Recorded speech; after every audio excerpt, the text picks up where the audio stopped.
Here may we read of Spenser's fairy themes, and those that Milton loved in youthful years, the sage enchanter Merlin's subtle schemes, the feats of Arthur and his knightly peers. Wordsworth.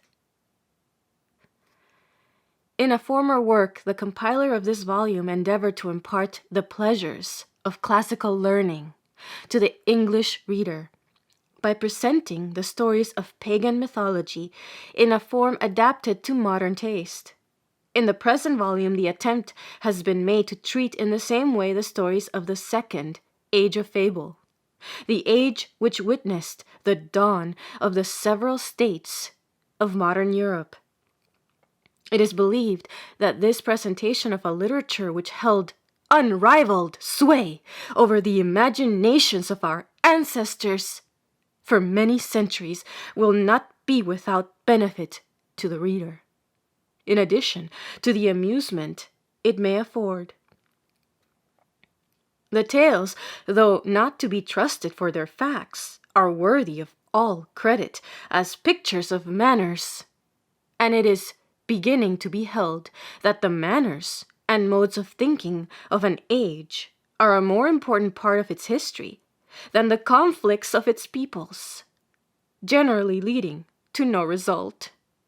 Besides this, the literature of romance is a treasure house of poetical material to which modern poets frequently resort. The Italian poets Dante and Ariosto, the English Spenser, Scott, and Tennyson, and our own Longfellow and Lowell are examples of this. These legends are so connected with each other, so consistently adapted to a group of characters strongly individualized in Arthur, Lancelot, and their compeers, and so lighted up by the fires of imagination and invention, that they seem as well adapted to the poet's purpose as the legends of the Greek and Roman mythology. And if every well-educated young person is expected to know the story of the Golden Fleece, why is the quest of the Sangreal less worthy of his acquaintance? Or if an allusion to the shield of Achilles ought not to pass unapprehended, why should one to Excalibur, the famous sword of Arthur,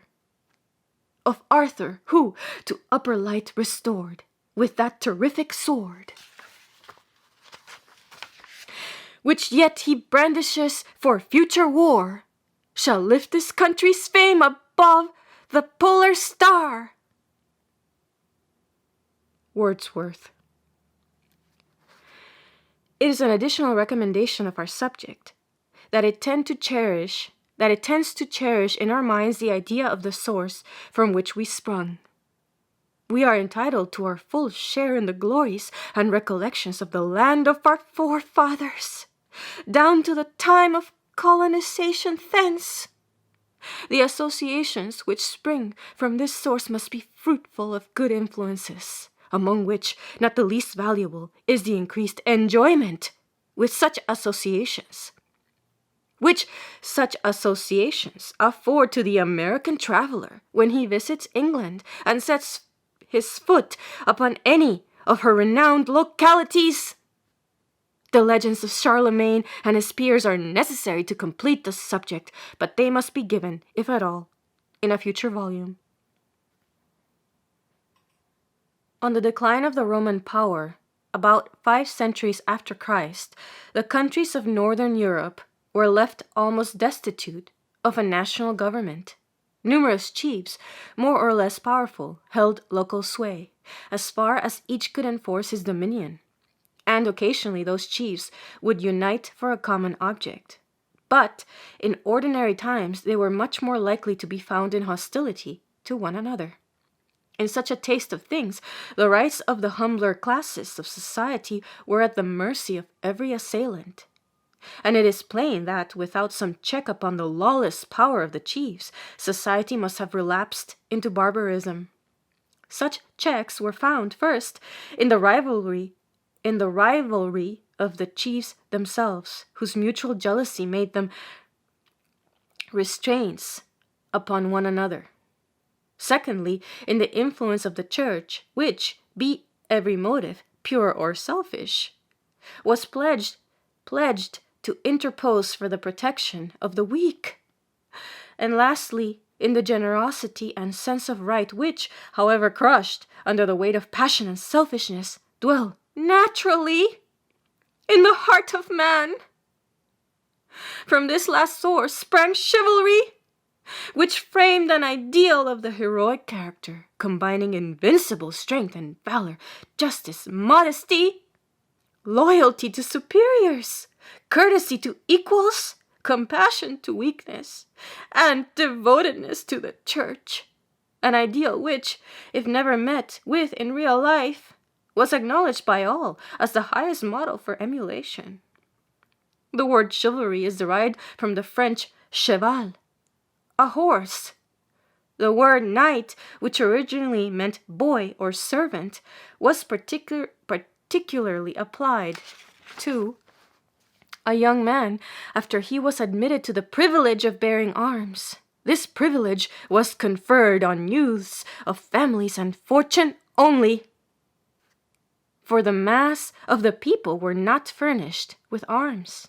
The knight, then, was a mounted warrior, a man of rank, or in the service and maintenance of some man of rank, generally possessing some independent means of support, but often relying mainly on the gratitude of those whom he served for the supply of his wants, and often, no doubt, resorting to the means which power confers on its possessor. In time of war, the knight was, with his followers, in the camp of his sovereign, or commanding in the field, or holding some castle for him. In time of peace, he was often in attendance at his sovereign's court, gracing with his presence the banquets and tournaments with which princes cheered their leisure.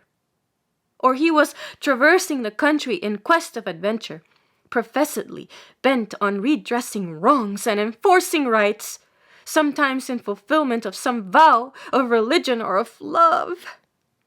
These wandering knights were called knights errant. They were welcome guests in the castles of the nobility, for their presence enlivened the dullness of those secluded abodes, and they were received with honor at the abbeys, which often owed the best part of their revenues to the patronage of the knights. But if no castle or abbey or hermitage were at hand, their hardy habits made it not intolerable to them to lie down supperless at the foot of some wayside cross, and pass the night. It is evident that the justice administered by such an instrumentality must have been of the rudest description. The force whose legitimate purpose was to redress wrongs might easily be perverted to inflict them.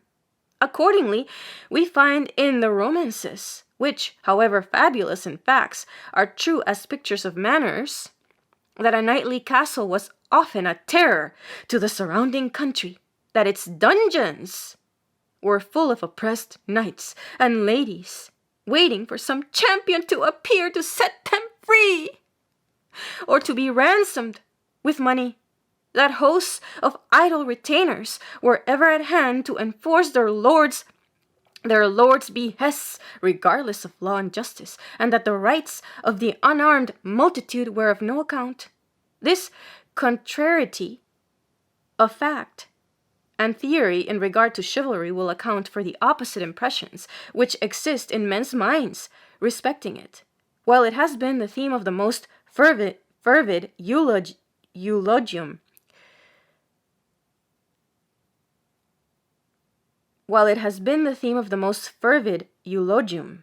on the one part, it has been as eagerly denounced on the other.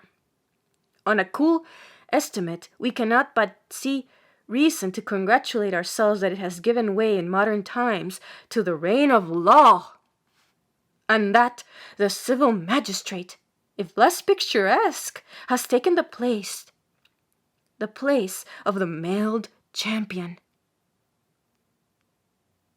The preparatory education of candidates for knighthood was long and arduous. At 7 years of age, the noble children were usually removed from their father's house to the court or castle of their future patron and placed under the care of a governor who taught them the first articles of religion and respect and reverence for their lords and superiors, and initiated them in the ceremonies of a court. They were called pages, valets, or varlets, and their office was to carve, to wait at table, and to perform other menial services which were not then considered humiliating. In their leisure hours they learned to dance and play on the harp, were instructed in the mysteries of woods and rivers, that is, in hunting, falconry, and fishing, and in wrestling, tilting with spears, and performing other military exercises on horseback. At 14, the page became an esquire and began a course of severer and more laborious exercises: to vault on a horse in heavy armor, to run, to scale walls and spring over ditches under the same encumbrance, to wrestle, to wield the battle axe for a length of time without raising the visor or taking breath, to perform with grace all the evolutions of horsemanship, were necessary preliminaries to the reception of knighthood, which was usually conferred at 21 years of age, when the young man's education was supposed to be completed. In the meantime, the esquires were no less assiduously engaged in acquiring all those refinements of civility which formed what was in that age called courtesy. The same castle in which they received their education was usually thronged with young persons of the other sex, and the page was encouraged at a very early age to select some lady of the court as the mistress of his heart, to whom he was taught to refer all his sentiments, words, and actions. The service of his mistress was the glory and occupation of a knight, and her smiles, bestowed at once by affection and gratitude, were held out as the recompense of his well-directed valor. Religion united its influence with those of loyalty and love, and the order of knighthood, endowed with all the sanctity and religious awe that attended the priesthood, became an object of ambition to the greatest sovereigns.